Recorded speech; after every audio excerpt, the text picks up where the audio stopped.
저희들은 모든 인간들은 나약합니다. 그리고 부족한 것들이 참 많습니다. 이 시대를 살아가면서 더 문명이 발달되고 굉장한 우주를 정복하다시피 그렇게 한 것 같지만 실질적으로 깊이 들여다보면 우리 인간이 얼마나 나약하고 부족한지를 절실하게 느낄 수가 있습니다. 이 나약하고 부족하다는 것은 뭔가 습득을 해야 된다는 그런 의미가 있고, 또한 뭔가 잘못된 것이 있다라는 겁니다.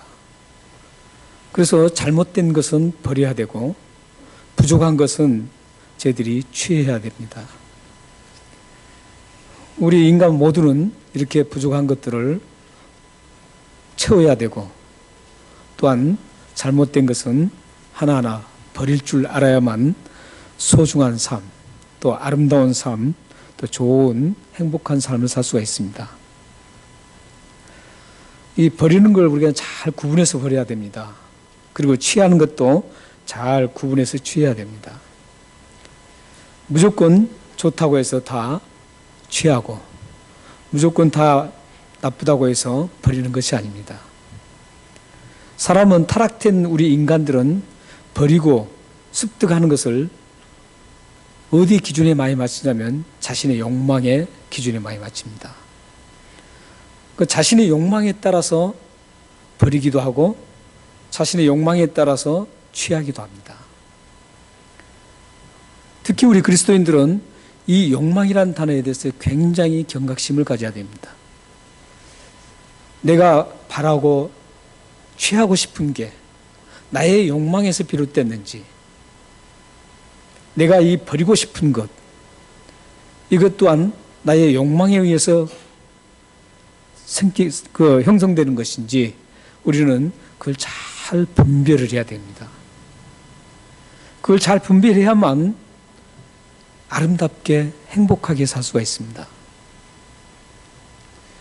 어떤 사람들은 이 버릴 것을 버리지 않다가 의외로 그 문제가 커져서 큰 상처를 받을 수 있고 또 불행한 삶을 살 수가 있습니다. 그런가 하면 버릴 것을 잘 버리고 좋은 것을 항상 습득하는, 취하는 그런 분은 그 순간은 몰라도 시간이 가면 행복하고 아름답고 또한 삶의 질이 가치 있게 변화되는 것을 볼 수 있습니다.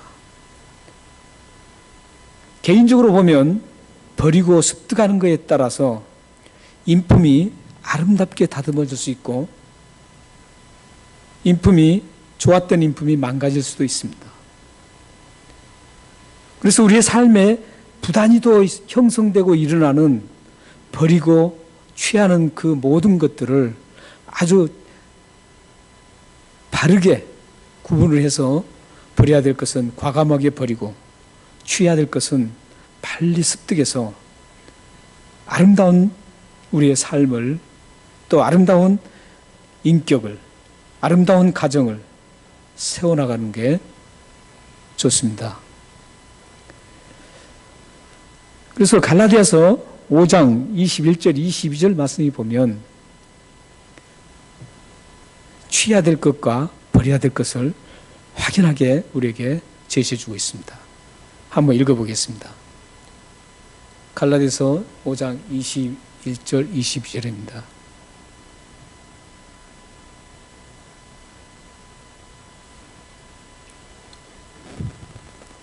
저 성령의 열매인데, 그래서 제가 잠깐만요.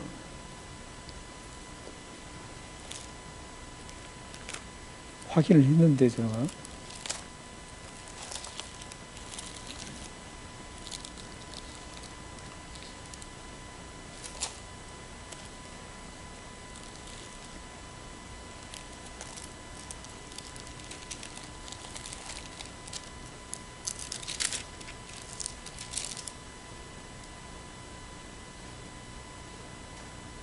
예, 죄송합니다. 데살로니가 전서입니다. 데살로니가 전서. 제가 잘못 줬네요. 예. 데살로니가 전서 5장 21절에서 22절 말씀을 제가 읽어드리겠습니다. 범사에 헤아려 좋은 것을 취하고 악은 어떤 모양이라도 버리라. 이렇게 말씀합니다. 예.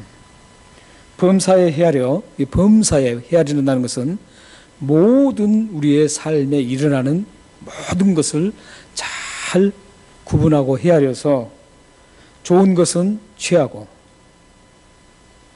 악하다고 생각된 것은 모양이라도 버리라. 이렇게 말씀합니다. 이 데살로니가전서 5장 21절, 22절 이 말씀은 우리 그리스도인들이 아름다운 그리스도인으로 다듬어지느냐, 그렇지 못하느냐를 결정짓게 하는 아주 가장 좋은 방법입니다. 여러분들이 만약에 내가 아름다운 그리스도인으로 이 세상 사람들에게 인정받고 하나님으로부터 인정받기 원하신다면 데살로니가전서 5장 21절, 22절 이 말씀을 잘 이루어지면 됩니다. 지금 사도 바울이 이 말씀을 우리에게 제시한 것은 하나님의 기쁨이 되는 삶을 살기 위해서 어떻게 해야 되는지 그 방법을 제시하고 있고, 우리의 영적 상태와 우리의 모든 인품과 참된 그리스도인다운 그런 삶을 만들어 가는데 가장 좋은 방법이 뭐냐면 취할 것을, 좋은 것을 취하고 나쁜 것을, 좋지 못한 것을 버리는 거라. 이것만 잘하시면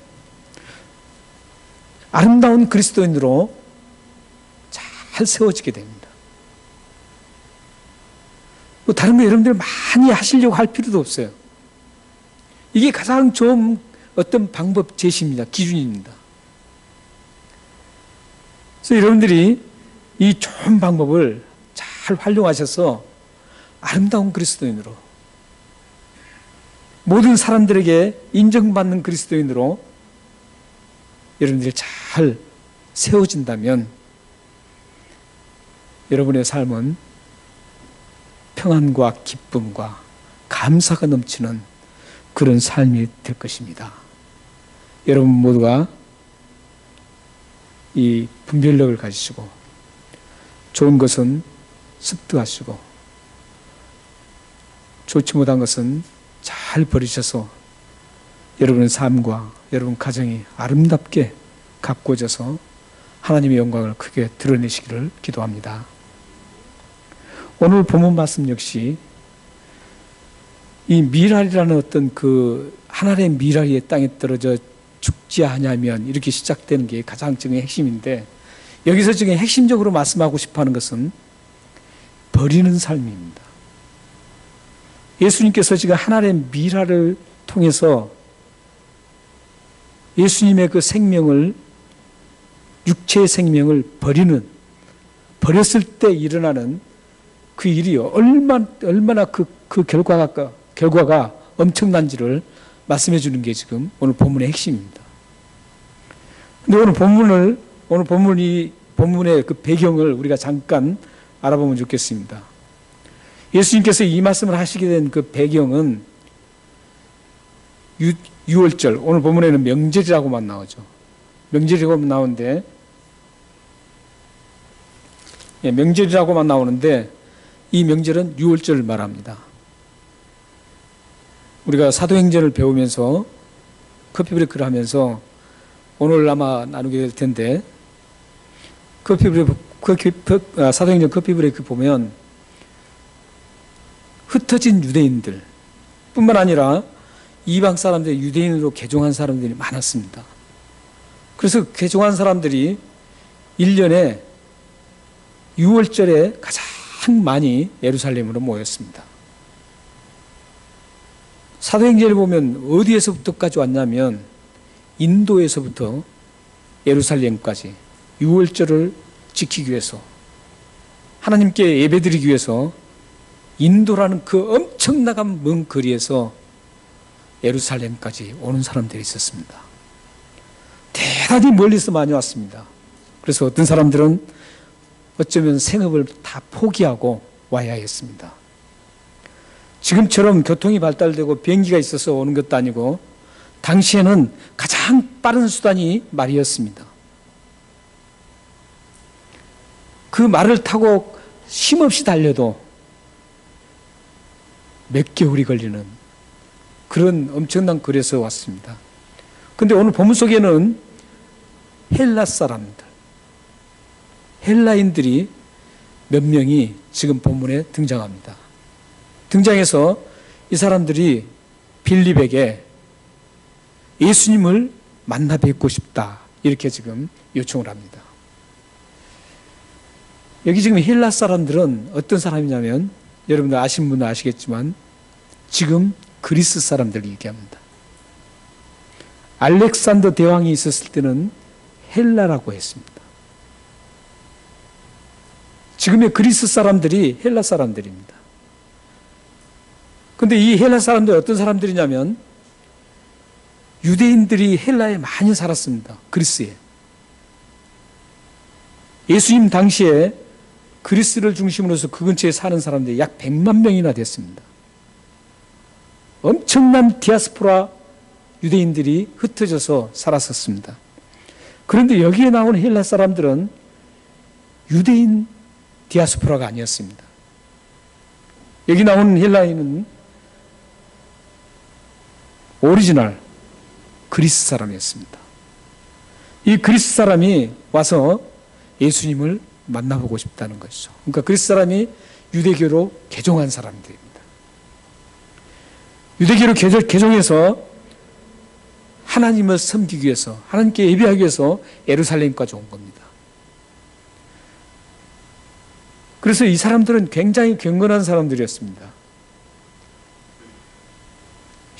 흩어진 그 수많은 유대인이라고 다 예루살렘에 오는 건 아니었습니다. 생업도 있고 거리도 먼데 누가 오겠습니까? 예루살렘에 하나님께 예배하러 온 사람들은 유대교로 개종한 사람이든 유대인이든 그 사람들은 하나님 앞에 신실하게 서려고 몸부림친 사람들이었습니다. 그 먼 거리에서도 왔습니다. 사실 이 그리스 사람이라면 지금의 그리스에서 예루살렘까지는 굉장한 거리입니다. 유대교로 개종한 사람이 그렇게까지 왔다는 건 대단한 사람들입니다. 우리들은 이런 모습을 보면서 지금 우리가 하나님 앞에 예배하는 게 어떤 모습인가를 한번 비춰봐야 됩니다. 우리가 섬기는 진실한 하나님, 유대인들이 섬기는 그 하나님보다도 예수 그리스도의 구속을 맛본 우리 그리스도인들이, 엄청난 은혜를 받은 우리 그리스도인들이 만약에 여러분들이 저기 뚝 떨어진 곳에서 있는데 교회까지 와서 예배드리라 그러면 올 분이 있겠습니까? 우리는 이 예루살렘의 유월절 명절 맞이해서 수많은 사람들이 오는데 그 수많은 사람들이 얼마나 대단한지를 우리는 기억해야 합니다. 우리는 이런 모습을 본받을 필요가 있습니다. 왜냐하면 하나님의 그 엄청난 은혜를 입은 우리들이 하나님 앞에 예배하는 그 엄청난 그 모습을 우리는 본받을 필요가 있습니다. 그래서 이 사람들은 개종한 사람들인데 빌립에게 예수님 만나고 싶어 한다 그럽니다.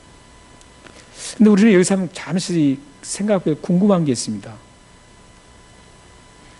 왜 헬라 사람들이 제자들이 많잖아요.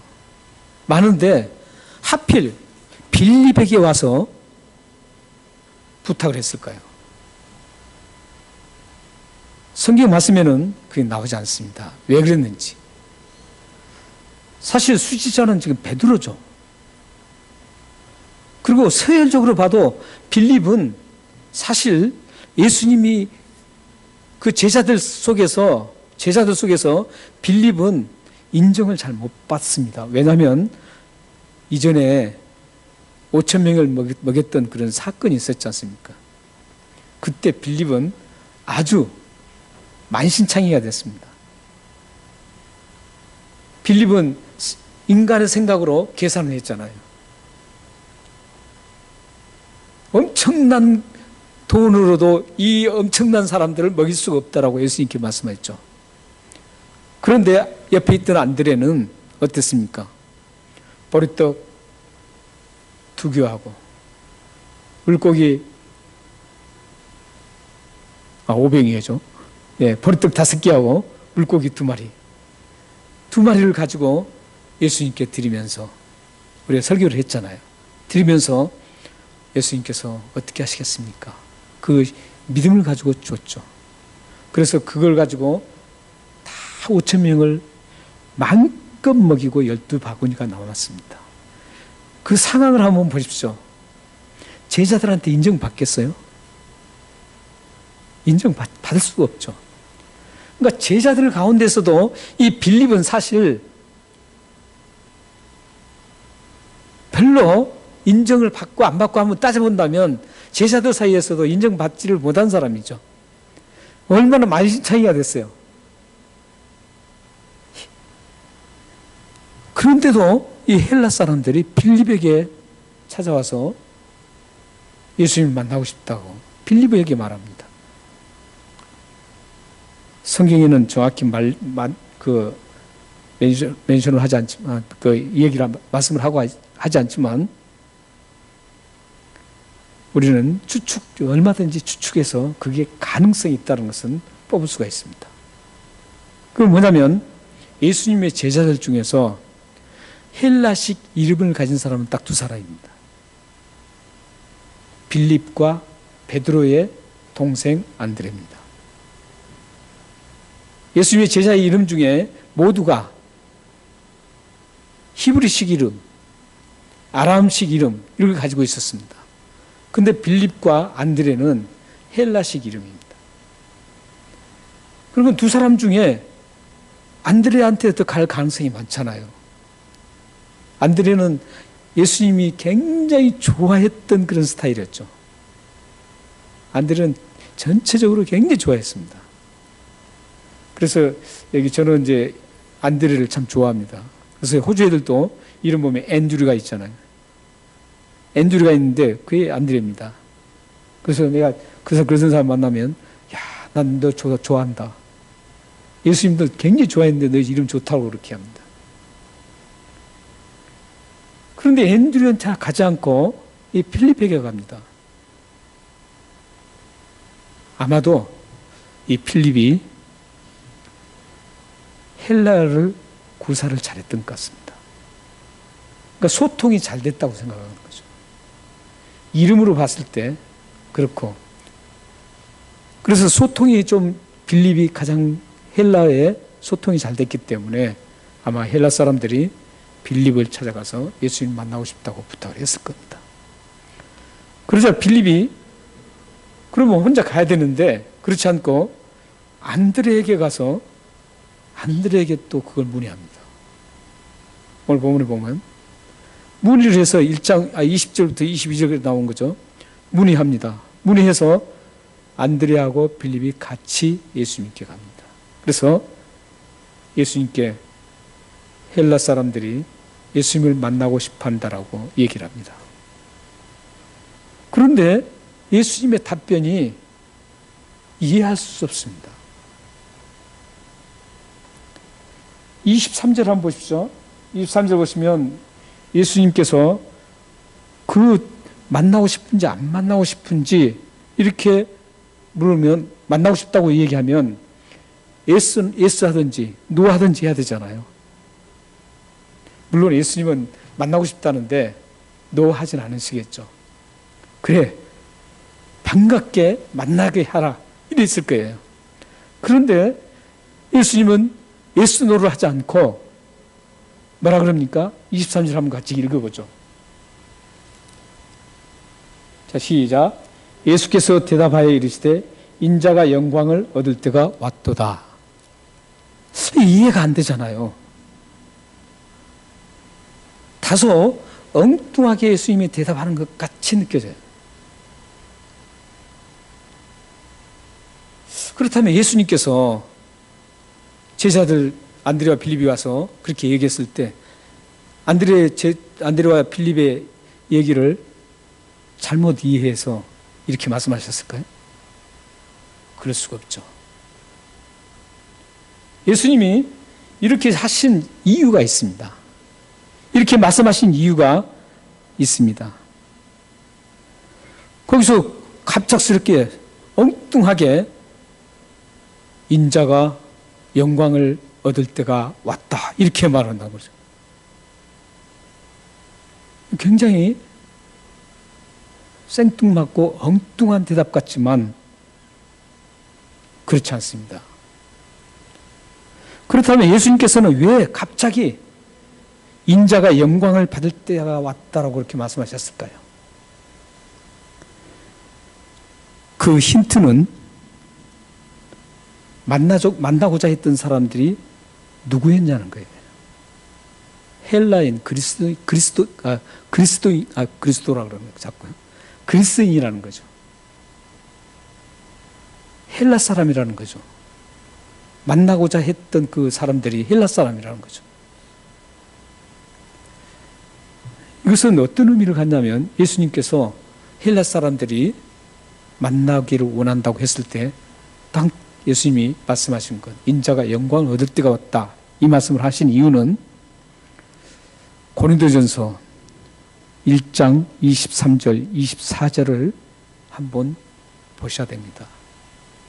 한번 읽겠습니다. 자, 시작. 우리는 십자가에 못 박힌 그리스도를 전하나 유대인에게는 꺼리끼는 것이요 이방인에게는 일어난 것이로되 오직 부르심을 받는 자들에게는 유대인이나 헬라인이나 그리스도는 하나님의 능력이요 하나님의 지혜니라. 저기 보면 23절에는 유대인을 말씀하고 있다가 그 다음에 이방인에 대해서 말을 하고 있죠. 그런데 지금 24절에는 유대인을 그대로 얘기하고 거기 이방인 대신 헬라인을 지금 삽입을 했습니다. 이건 지금 어떤 의미냐면 헬라 사람들은 당시에 유대의 입장에서 봤을 때 헬라 사람들은 모든 전 인류, 유대인을 제외한 모든 사람 이방인들을 대표자라고 표현한 겁니다.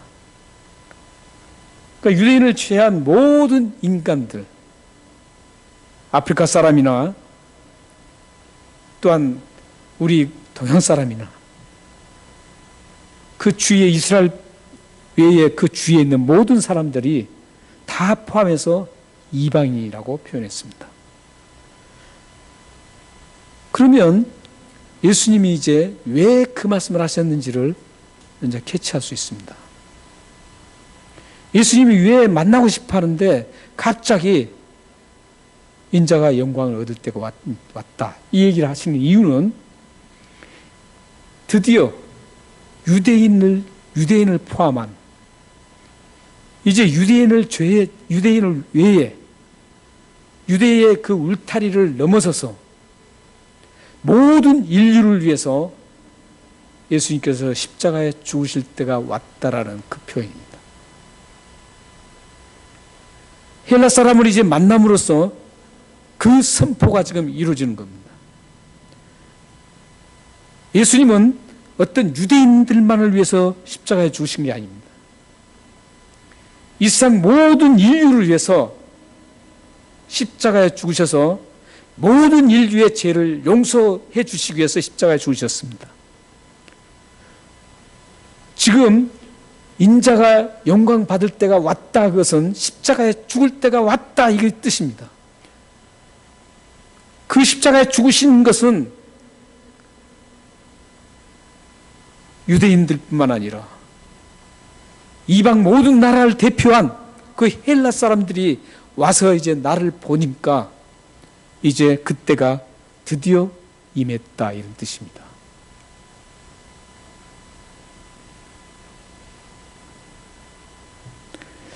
그 증거의 말씀이 바로 뒤에 나오는 24절에서 입증을 하고 있습니다. 여러분들이 24절 굉장히 익숙한 말씀이죠. 그 말씀을 한번 같이 읽겠습니다. 어떻게 입증하는지를 24절 함께 읽겠습니다. 자, 시작. 내가 진실로 진실로 너에게 이르노니 한 알의 밀이 땅에 떨어져 죽지 아니하면 한 알 그대로 있고 죽으면 많은 열매를 맺느니라. 지금 미랄 이 비유가 단순하게 미랄이 죽어서 죽지 않으면 그냥 그대로 있고 죽으면 많은 열매를 맺는다 이게 아니잖아요. 여러분들 아신 것처럼 이 비유는 예수님께서 십자가의 죽으심으로 인해서 온 인류 흩어진 하나님의 백성 모두를 영원한 생명을 주시는 그 엄청난 열매가 열린다라는 그 뜻입니다.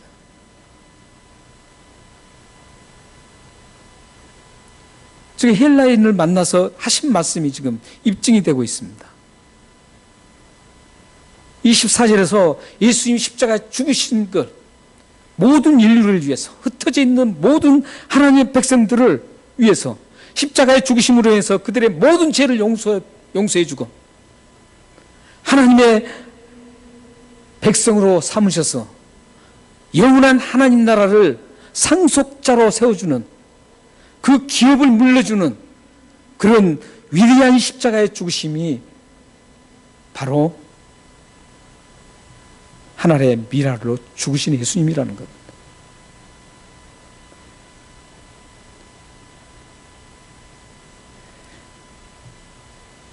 이 생명을 바로 예수님은 그 미랄을 통해서 자신의 모든 생명을 버리는 그런 삶을 말씀하고 있습니다. 모든 인류를 위해서 자신의 육체를 버려서 십자가에 죽게 하는 그런 하나의 미랄이었습니다. 가장 소중한 생명을 버리는, 죽으시는 그런 엄청난 사건이 지금 24절 말씀입니다. 그런데 예수님이 버림의 법칙을 이제 우리에게 자신에게만 국한하지 않고 이 버려야 된다는 그 법칙을 우리에게 그대로 확대시켜서 적용시키고 있습니다. 그게 25절, 26절 말씀입니다. 예수님은 자신이 버리는 죽는 그 법칙을 이제 우리 모두에게 확대시켜서 적용을 하도록 명령하고 있다는 겁니다. 우리 25절, 26절 말씀을 예수님의 그 명령이 무엇인지 한번 읽겠습니다. 자, 시작.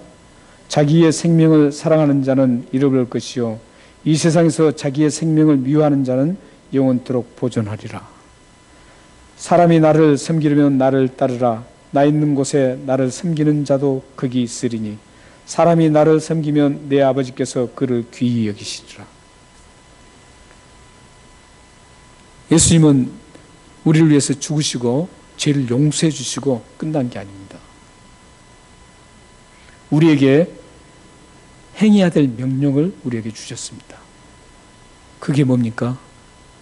우리들도 버려야 된다는 겁니다. 24절에, 25절입니다.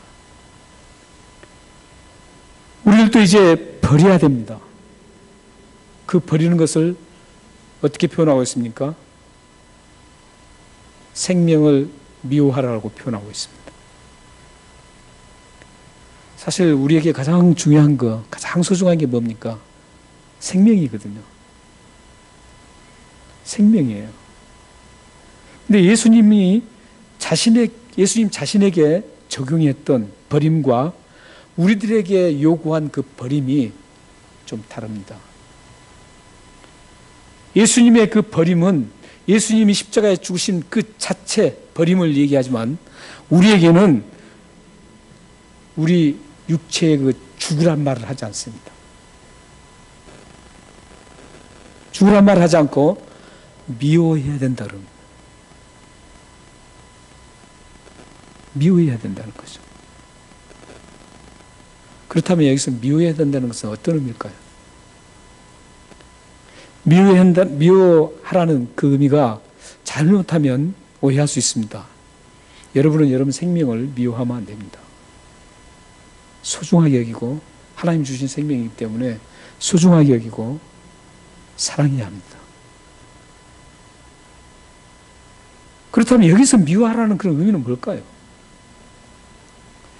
이 미워하라는 의미를 가장 적절하게 설명해 주는 단어가 있습니다.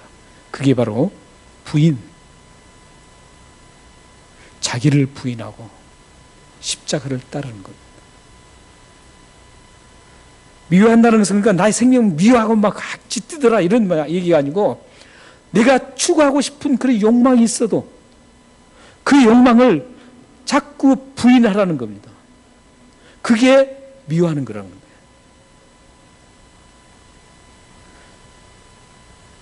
우리가 하고 싶은 것들이 굉장히 많잖아요. 근데 그 하고 싶은 게 욕망에 비롯됐는지 주님을 위한 건지 잘 분별해서 욕망이라면 그것을 부인하라는 겁니다. 그 이기적인 생각과 이기적인 행동을 하지 말라는 겁니다. 그것을 완전히 제압시키고 하나님을 예수님을 섬기고 따르라는 겁니다. 그게 지금 25절 말씀, 26절 말씀.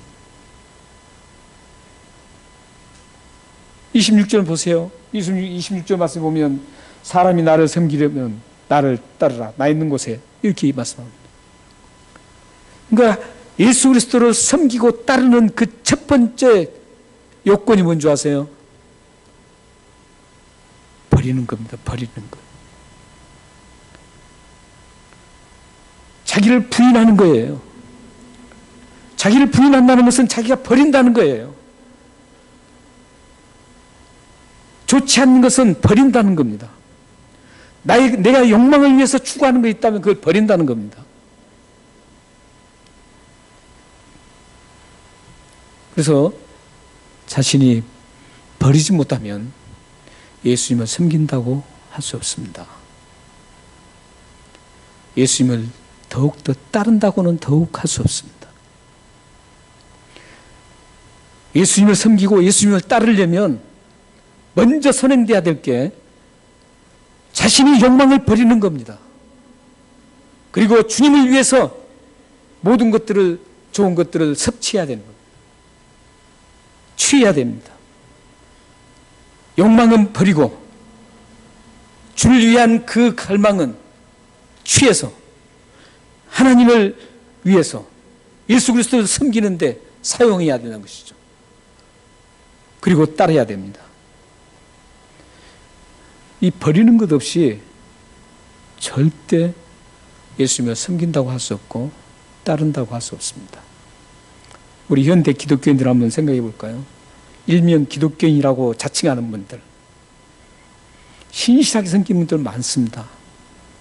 그러나 많은 분들이 교회는 나갑니다. 문의는 있어요. 문의는 크리스천 문의를 다 갖추고 있습니다. 그런데 자기를 버리는 게 없습니다. 자기의 욕망이라면 뭐든지 거머쥐는 그런 사람이 어떻게 예수님을 섬기고 따른다고 하겠습니까? 우리 기독교 안에 이런 사람들이 넘쳐나기 때문에 지금 세상 사람들로부터 인정을 못 받고 점점 교회가 텅텅 비어가고 있는 겁니다. 한국 교회는 지금 엄청난 위기에 직면해 있습니다. 이미 호주라든지 이 서양 교회는 이미 자기 이기주의, 자기 욕망을 채우기 위해서 이 자본주의에서 길들여져 있기 때문에 거기에 욕망이 가득 차서 거기에 따라가다가 이렇게 지금 교회가 아주 쇠퇴하게 됐습니다. 우리나라 교회 역사나 이 서양 교회 역사, 모든 교회 역사를 쭉 적나라하게 들여다보면 이 자본이 넘치고 그 자본주의에 길들여져서 만몬이즘을 따라가면, 물질주의를 따라가면, 그 욕망에 따라가게 되면 교회가 완전히 쇠퇴하는 것을 볼 수 있습니다. 이건 교회만 그런 줄 아세요? 여러분 자신도 그렇습니다. 여러분 가정도 마찬가지입니다. 자신도 그렇고 가정도 그렇고 교회도 그렇고 하나님이 원치 않는 그 욕망을 쫓아가다 보면 반드시 이루어지는 것은 허무와 타락입니다. 사랑하는 여러분들이 만약에 지금 내가 욕망에 많이 길들여져 있다면 지금이라도 늦지 않습니다. 여러분의 그 욕망을 자신을 부인하고 버리셔야 됩니다.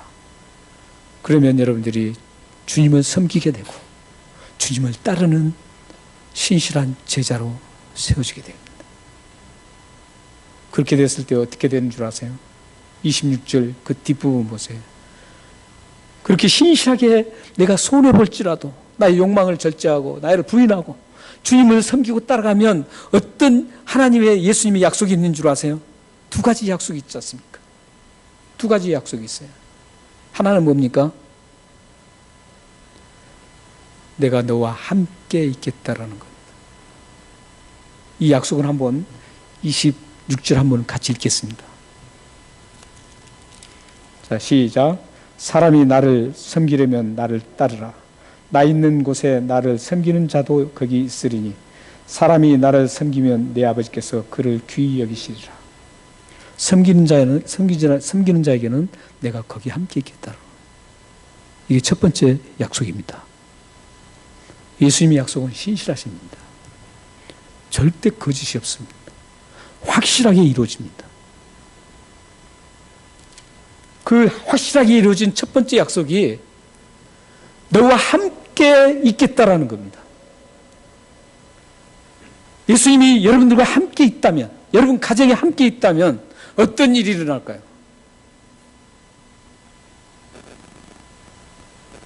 영적으로 쓰러지지 않습니다. 여러분의 모든 삶의 전선에 하나님께서 항상 피할 길을 주시고 항상 보호해 주시고 그 전능하신 예수님께서 여러분들의 가정과 여러분의 삶을 확실하게 책임져 주신다는 겁니다. 그리고 두 번째 약속이 뭡니까? 하나님께서 귀하게 여기신다는 겁니다. 이 귀하게 여긴다는 그 뜻은 값지게 여긴다라는 뜻입니다.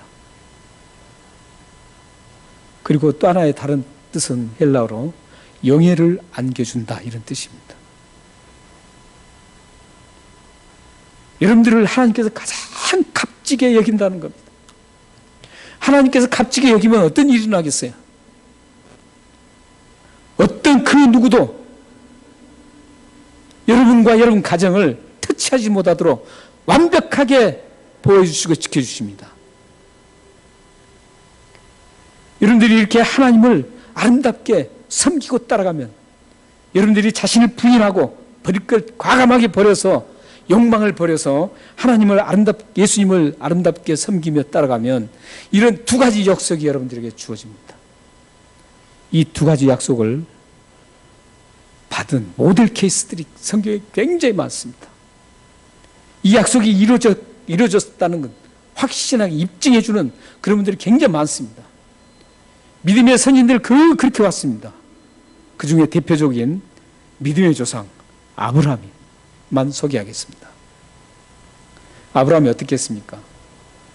아브라함이 여러 가지 신실하게 자기 버릴 것 다 버렸어요. 이삭을 바치는 것도 자기 다 버렸어요. 네, 그건 이제 놔두고요. 물질적인 사과는 한번 보겠습니다. 아브라함과 이제 조카 롯이 여러분들 잘 아시는 것처럼 이제 갈대아 우르에서 나와서 함께 연합을 해서 목축업을 했습니다. 목축업을 했는데 하나님께서 이 목축을 너무너무 풍성하게 생육하고 번성하게 해서 그 목축이 엄청나게 불어났습니다. 그래서 그 땅이 부족했어요. 부족해서 이제 롯과 갈라져야 될 상황이 되었습니다. 조카 롯과. 그래서 이제 아브라함이 저 산꼭대기에 조카 롯을 데리고 와서, 야, 너가 우하면 나는 좌하고, 너가 저리 가면 나 이리 가겠다. 너가 선택하라. 이렇게 합니다. 사실 그때 조카 정도 되면 죽일 수 있는 권한도 있었어요. 고대 근동에서는 조카 정도는 쉽게 죽여도 관계없는 그런 관계입니다. 그런데도 불구하고 아브라함이 올라가서 조카 롯에게 선택권을 줍니다. 그래서 조카 롯이 어디를 선택합니까? 수알 땅이라는 곳. 거기가 어디냐면 소돔과 고모라 성이 있는 곳입니다. 그렇게 문화가 찬란한 곳은 반드시 이유가 있습니다. 당시에 문화가 찬란한 곳은 비옥한 땅입니다. 비옥한 땅이야만 그런 문화가 찬란하게 빛납니다. 가장 푸르고 가장 비옥하게 보이는 땅을 이제 조카 롯이 선택합니다. 그래, 너 거기 가라. 나는 그러면 이쪽 아주 황량한 사막 쪽을 갑니다. 그때 하나님께서 뭐라고 하는 줄 아세요? 하나님께서 뭐라고 그러는지 창세기 13장 14절 15절 한번 보겠습니다. 제가 띄웠습니다. 한번 읽겠습니다. 자, 시작. 롯이 아브라함을 떠난 후에 여호와께서 아브라함에게 이르시되 너는 눈을 들어 너 있는 곳에서 북쪽과 남쪽 그리고 동쪽과 서쪽을 바라보라. 보이는 땅을 내가 너와 내 자손에게 주리니 영원히 이르리라.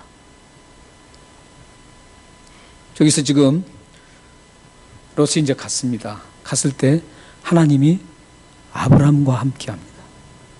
롯하고 함께 하잖아요. 아브라함과 함께 하고 있습니다.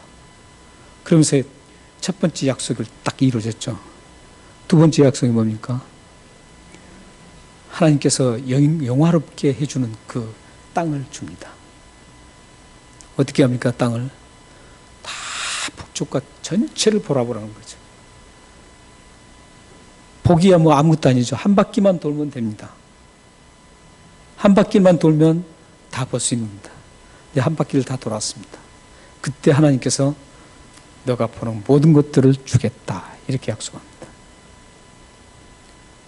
존귀하게 여긴 아브라함에게 엄청난 약속을 줍니다.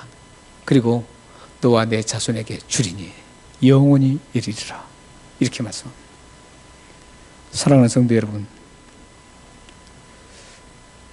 여러분들이 아까운 걸 버리면 손해볼 것 같습니다. 하지만 여러분들이 그걸 주님을 위해서 버린다면 주님은 이 두 가지 약속을 반드시 이루게 해주십니다. 여러분의 삶에, 여러분 가정에, 여러분의 모든 하는 일에 함께 예수님께서 동행해 주시고 영원한 하늘나라에 들어갈 때까지 함께 해 주실 것입니다. 뿐만 아니라 이 세상 사는 날 동안 그 예수님께서 여러분들을 존귀한 값어치 있는 사람으로 여기고 영예를 허락해 주셔서 이 세상 사람들에게 그 영광을 드러나게 하셔서 존귀한 사람이라고 인정받게 만들어 주실 것입니다. 여러분의 가정과 여러분의 삶, 여러분이 하는 모든 일에 정확하게 판단해야 될 것은 버릴 것을 과감하게 버리고 취할 것을 취해서 하나님으로부터 이 두 가지 약속을 누리는 여러분과 가정이 되기를 주님으로 축원합니다. 기도하겠습니다. 살아계신 하나님,